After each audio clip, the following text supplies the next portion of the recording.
నువ్వు ప్రేమించిన అమ్మాయి నీకు దక్కాలని కోరుకుంటున్నాను చంటి అని చెప్పేసి చెంచలమ్మ మాట ఇవ్వబోతూ ఉంటుంది.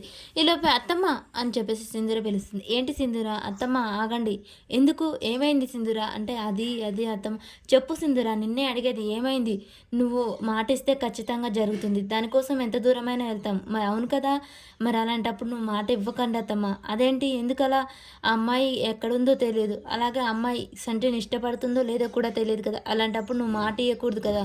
ఇది కూడా నిజమే చంటి అని చెప్పేసి, కానీ నీ ప్రేమ స్వచ్ఛమైన ప్రేమ గెలుస్తుంది అని చెప్పేసి చెంచలమ్మ అక్కడి నుంచి వెళ్ళిపోతుంది.